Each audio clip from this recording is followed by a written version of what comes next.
And we continue to follow that developing story out of the UK. Prime Minister Boris Johnson is resigning from his position. Here to talk more about what's expected to come out of this is Dr. Glen Duerr, Associate Professor of International Studies at Cedarville University. Dr. Duerr, thank you for joining us. Thank you for having me. Of course. So initially, Johnson was refusing to step down. Why do you think he changed his mind? He just survived this no confidence vote. What changed here?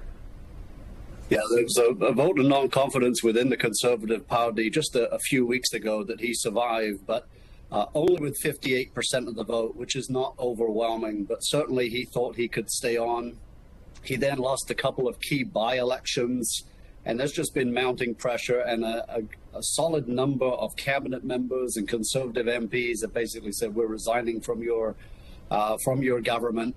Including some of the very highest, the Chancellor of the Exchequer, for example, Rishi Sunak. And so there's been just this pressure that's been mounting. He wants to stay on as Prime Minister, at least in the interim, until a successor is selected. But I'm not sure that that's going to happen either. Gotcha. And when he says that he's stepping down, can you explain what exactly that means in regards to his position? Can he still lead the Conservative Party without being the country's Prime Minister? It's pretty complex. There are a couple things that could happen here, but effectively he could lead as the Prime Minister, but he would have to be the Conservative Party leader as well in the interim. Some have said he needs to step down, so there would be an interim leader. But there is a fairly lengthy process to select a successor, and so that's going to take a few months. And so whether or not it's Johnson or an interim Prime Minister remains to be seen. And this is happening, obviously, across the pond. People watching this may think, what led up to this? What were those reasons for why he is stepping down? So can you break that down for us a little bit? Yes. Ultimately, the big issue is whether or not he can win the next general election. It comes down to that. He won a massive majority in 2019, really the largest in almost 40 years. But certainly he's now facing a much more centrist, likable and telegenic opposition leader in Keir Starmer of the Labour Party.